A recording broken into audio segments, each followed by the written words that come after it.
The following is the text of the two speeches, exactly as given by Shakespeare. Brutus, be patient till the last. Romans, countrymen, and lovers, hear me for my cause, and be silent, that you may hear. Believe me for mine honor, and have respect to mine honor, that you may believe. Censure me in your wisdom, and awake your senses, that you may the better judge. If there be any in this assembly, any dear friend of Caesar's, to him I say that Brutus's love to Caesar was no less than his.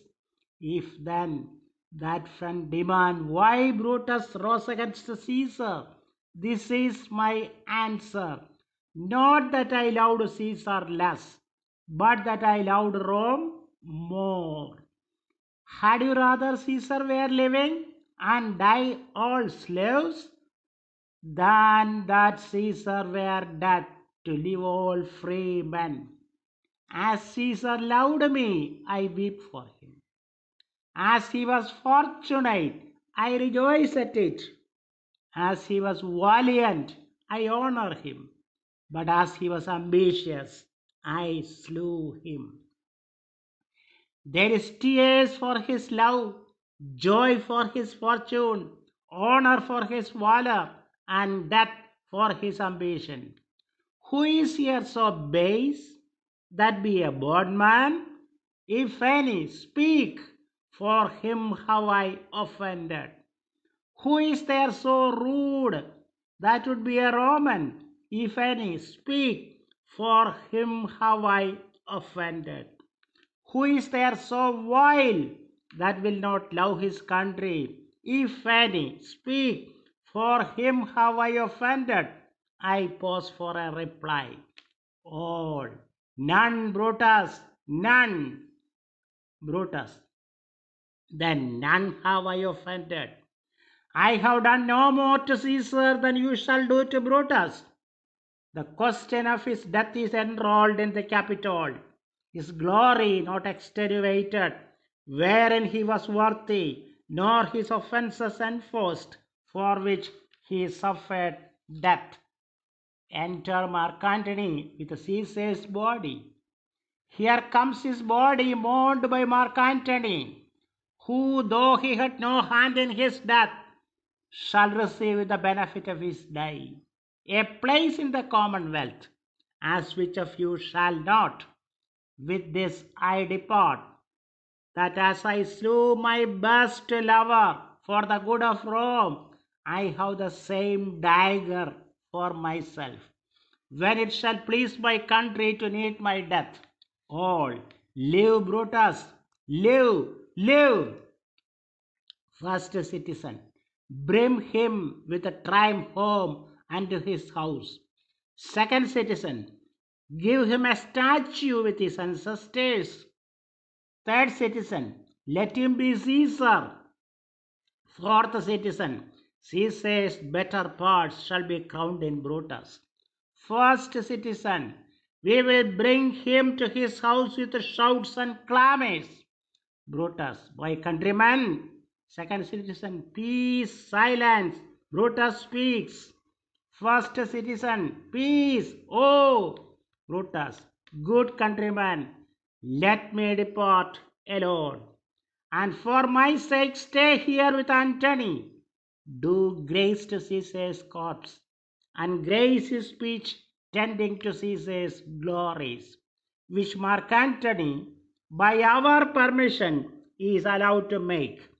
I do entreat you, not a man depart, save I alone, till Antony have spoke. Exit. First citizen, stay, ho, and let us hear Mark Antony. Third citizen, let him go up into the public chair.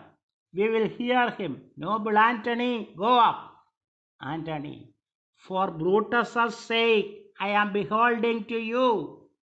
Goes up to the rostrum. Fourth citizen, what does he say of Brutus?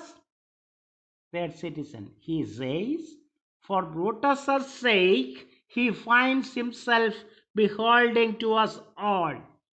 Fourth citizen, it were best he speaks no harm of Brutus here. First citizen, this Caesar was a tyrant. Third citizen, nay, that is certain. We are blessed that Rome is rid of him. Second citizen, peace. Let us hear what Antony can say. Antony, you gentle Romans.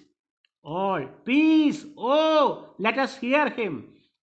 Antony, friends, Romans, countrymen, lend me your ears. I come to bury Caesar, not to praise him. The evil that men do lives after them. The good is oft interred with their bones. So let it be with Caesar. The noble Brutus had told you Caesar was ambitious. If it were so, it was a grievous fault, and grievously hath Caesar answered it, here under leave of Brutus and the rest. For Brutus is an honorable man. So are they all honorable men.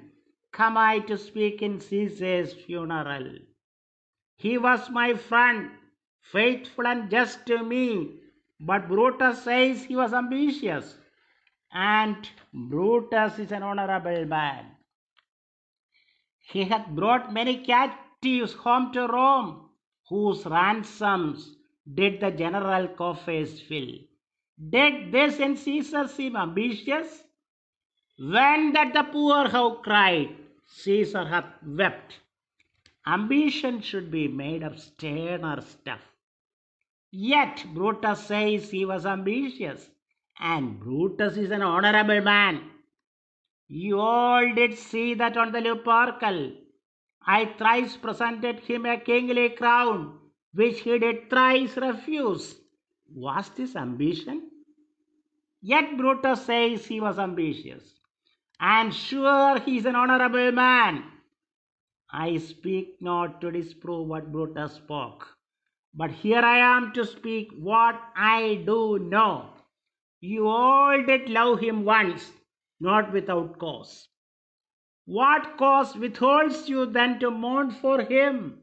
O judgment, thou art fled to brutish beasts, and men have lost their reason. Bear with me, my heart is in the coffin there with Caesar, and I must pause till it come back to me. First citizen, methinks there is much reason in his sayings. Second citizen, if thou consider rightly of the matter, Caesar has had great wrong. Third citizen, has he, masters? I fear there will be a worse come in his place.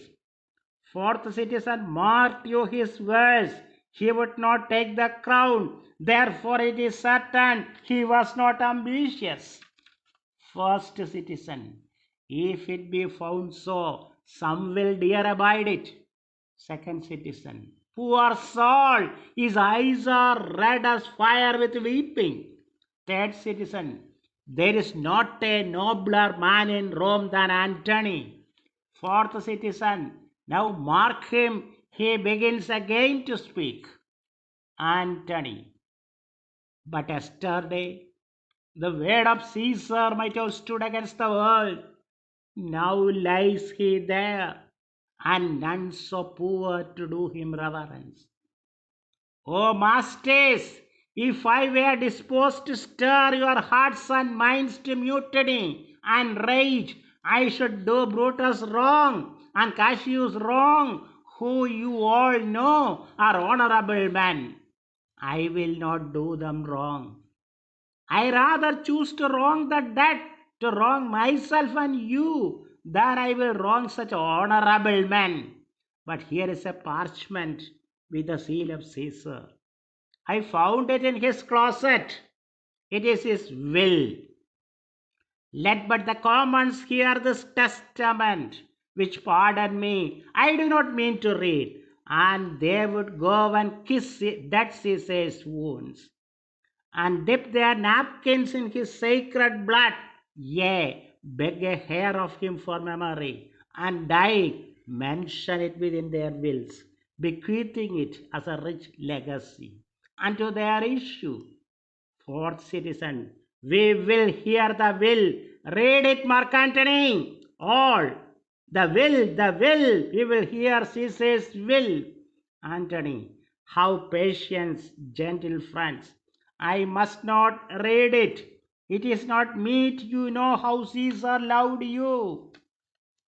You are not wood, you are not stones, but men. And being men, hearing the will of Caesar, it will inflame you, it will make you mad.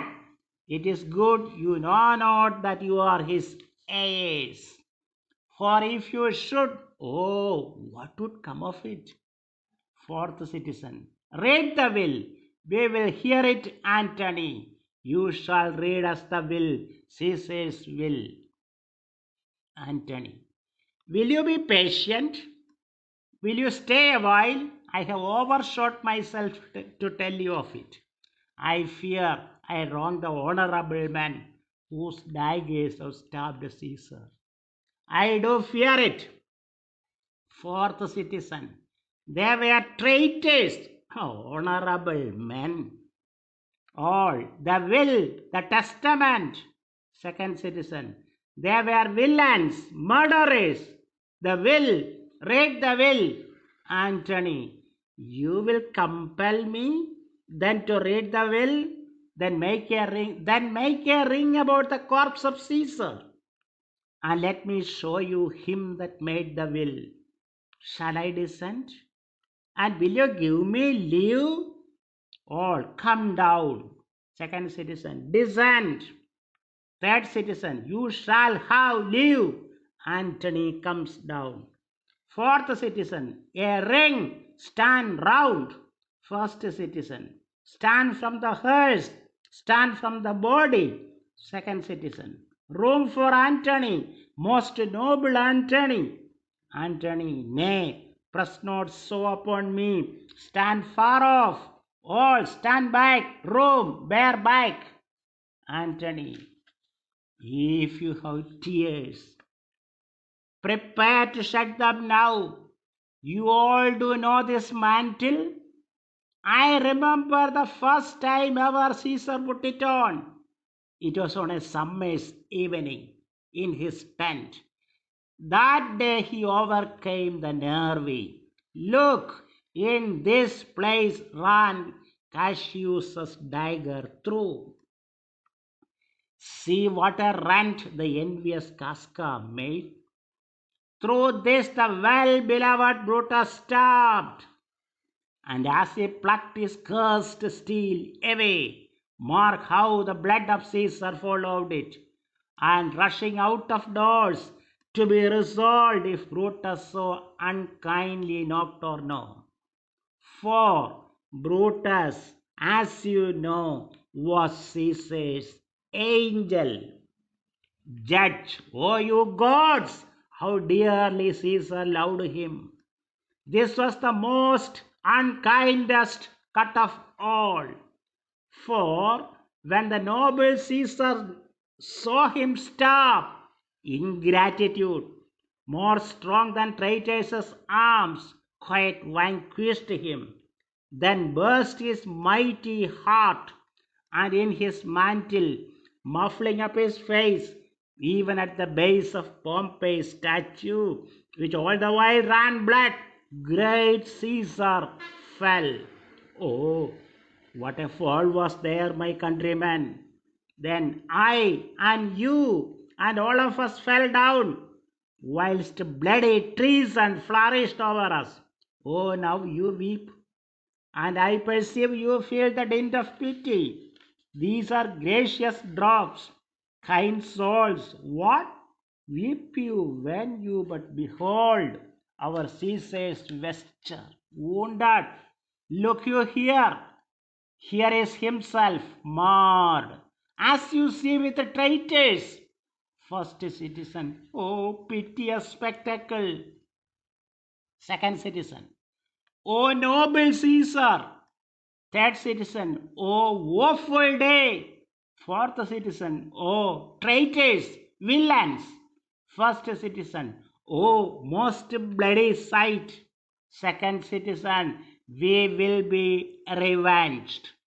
All revenge about, seek, burn, fire, kill, slay, let not a traitor live. Antony, stay, countryman. First citizen, peace there. Hear the noble Antony. Second citizen, we will hear him. We will follow him. We will die with him. Antony, good friends, sweet friends, let me not stir you up to such a sudden flood of mutiny. They that have done this deed are honorable. What private griefs they have, alas, I know not. That made them do it. They are wise and honorable, and will no doubt with reasons answer you. I come not, friends, to steal away your hearts. I am no writer, as Brutus is, but, as you know me all, a plain, blunt man, that love my friend, and that they know full well that gave me public leave to speak of him. For I have neither wit, nor words, nor worth, action, nor utterance, nor the power of speech to stir men's blood. I only speak right on. I tell you that which you yourselves know. So you see Caesar's wounds, poor, dumb mouths, and bid them speak for me. But were I Brutus, and Brutus Antony, there were an Antony would ruffle up your spirits, and put a tongue in every wound of Caesar, that should move the stones of Rome to rise and mutiny. All. We will mutiny. First citizen, we will burn the house of Brutus. Third citizen, away then, come, seek the conspirators. Antony, yet hear me, countryman, you hear me speak. All. Peace, oh, hear Antony, most noble Antony. Antony, why, friends, you go to do you know not what? Wherein hath Caesar thus deserved your loves? Alas, you know not. I must tell you then, you have forgotten the will I told you of.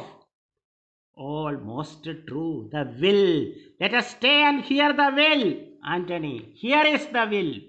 And under Caesar's seal, to every Roman citizen he gives, to every several man, 75 drachmas. Second citizen, most noble Caesar, we will revenge his death. Third citizen, O royal Caesar.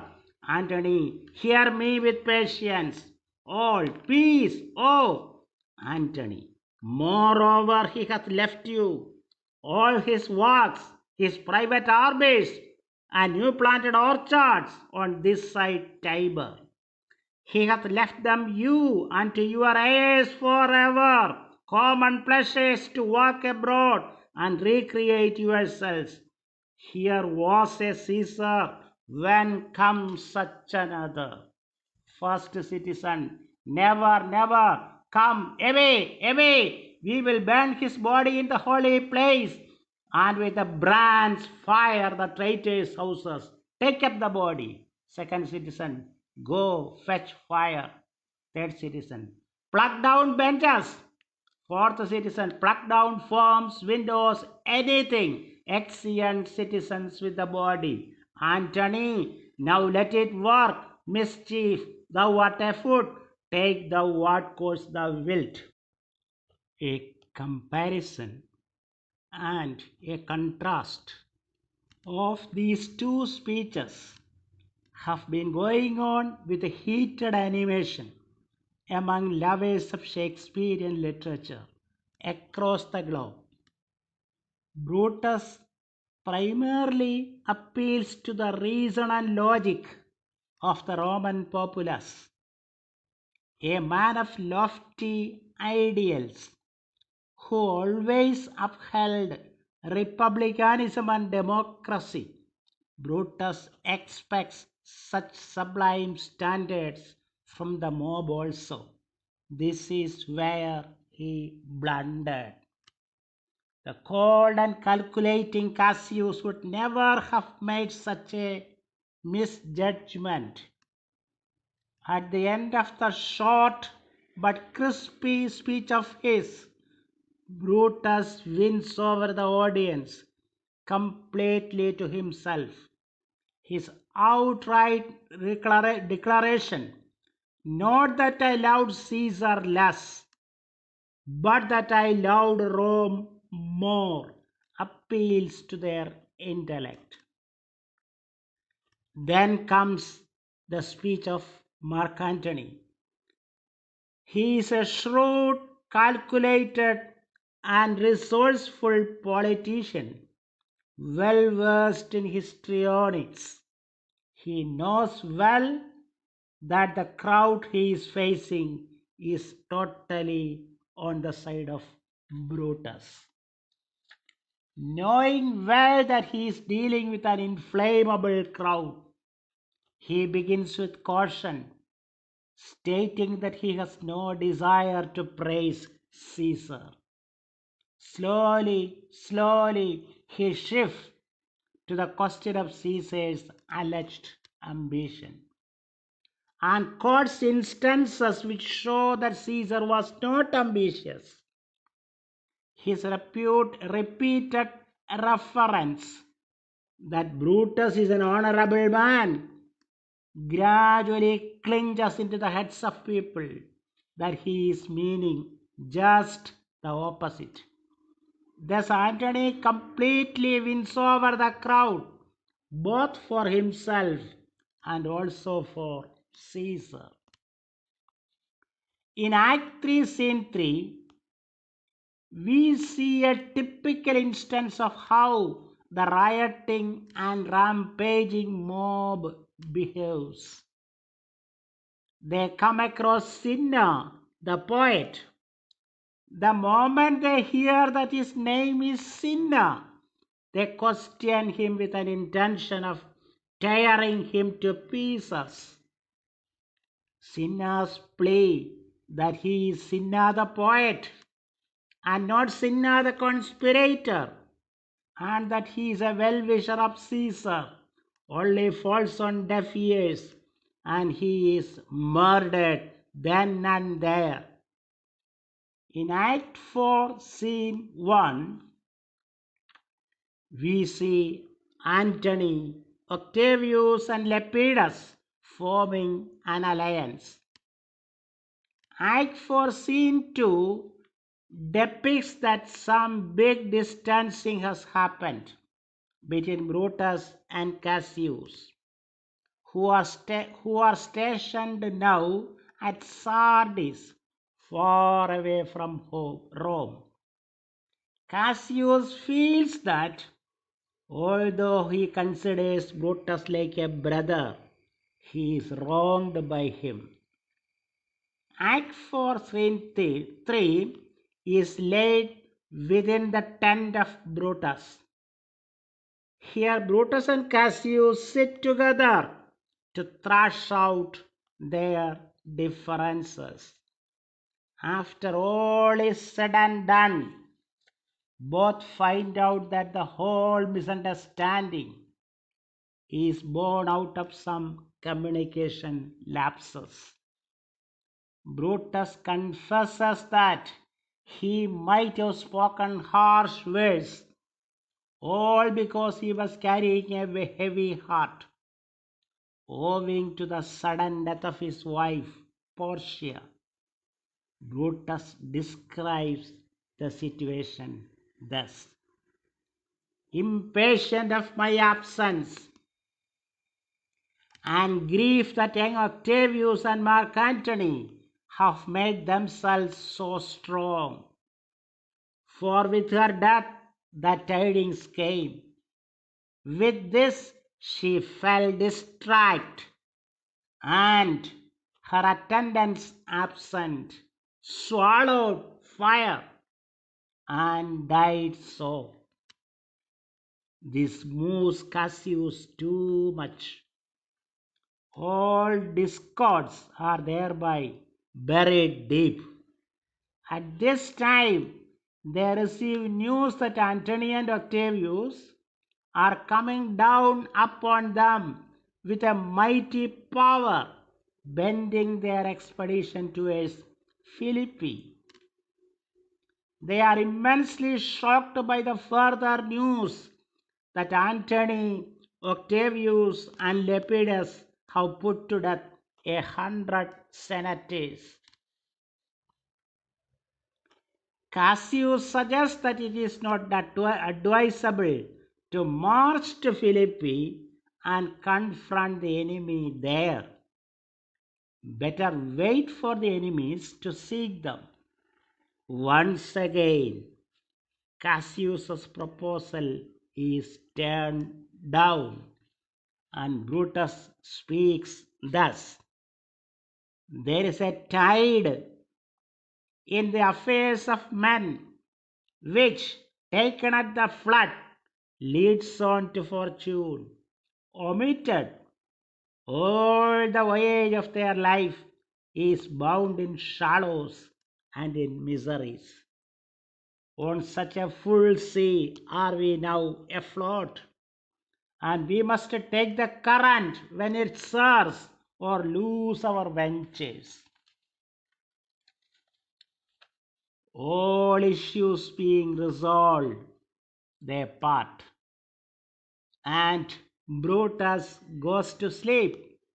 When he lies in bed reclined, the ghost of Caesar appears before him, telling Brutus that the ghost is his evil spirit. It informs that he can meet it again at Philippi. This makes Brutus's blood run cold and hair to stare. Act 5, Scene 1 is laid in the plains near Philippi. The army led by Brutus and Cassius has already reached Philippi. A parley between the generals of the two sides is arranged to be held. Thus the generals meet and they talk. Octavius declares that the 33 wounds inflicted on Caesar's body are to be avenged. The parley fails, and they part only to strike at an opportune moment. Cassius has a fear that if they lose, they will surely be taken captives and will be led in triumph through the streets of Rome. In Act 5, Scene 3, we witness a critical turn in the battle. Pindarus hurriedly approaches the tent of Cassius and asks him to fly urgently, for Mark Antony is already near their tents. For Cassius, it was his birthday as well. He feels that his time is come round, and he has to end where he did begin. The moment they hear a shout of joy from nearby, Cassius asks his servant Pindarus to finish him off instantly with his sword. The last words spoken by Cassius are thus: "Caesar, thou art revenged, even with the sword that killed thee." At this time, Messala rushes in with the good news that Octavius is overthrown by Brutus's power. They search for Cassius to give this good news, only to find his dead body. and they are all deeply saddened. Brutus is overwhelmed with emotions, and he bids farewell to Cassius, speaking thus: "The last of all the Romans, fare thee well.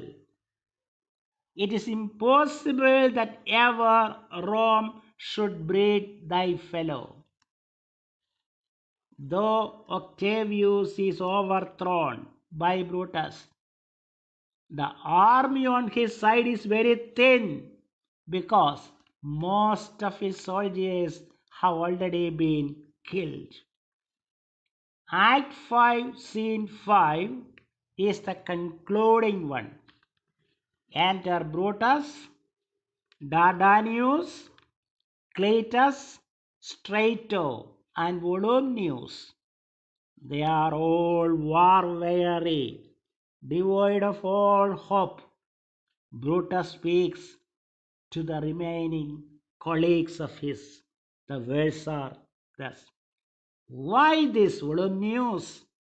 The ghost of Caesar hath appeared to me two several times by night, at Sardis once, and this last night here in Philippi fields. I know my hour is come." The immensely patriotic and mighty Brutus asks Volumnius to hold his sword hilts so that he shall run on it. Volumnius expresses his unwillingness. Now they all hear the war cry of the fast approaching enemies. Brutus requests Strato to do so. Strato does as commanded. These are the last words spoken by Brutus: "Farewell, good Strato. Caesar, now be still. I killed not thee with half so good a will." Dies. An alarm is heard. Octavius, Antony, and the team are seen entering. They all discover that Brutus is dead. This sight moves them all tremendously. Standing there, Antony speaks the following words, which are forever memorable: "This was the noblest Roman of them all. All the conspirators, save only he, did that they did in envy of great Caesar. He only, in a general honest thought and common good to all, made one of them. His life was gentle, and the elements so mixed in him that nature might stand up and say to all the world, this was a man." Then Octavius gives the concluding remarks, and the play ends there. He spoke thus: "According to his virtue, let us use him with all respect and rites of burial. Within my tent his bones tonight shall lie, most like a soldier ordered honorably. So call the field to rest, and let us away to part the glories of this happy day." Exeunt. When the play ends, the figure of Brutus and his upholding of republicanism and democracy above all personal bonds stands high in the hearts of the audience. Even in the 21st century, when democratic and human rights carry a bigger sway when compared to the bygone periods, the classic verse spoken by Cassius, standing before the statue of great Pompey immediately after the assassination of Julius Caesar, continue to ring and echo in our ears. This verse may be repeated here. How many ages hence shall this our lofty scene be acted over in states unborn and accents yet unknown? Thank you.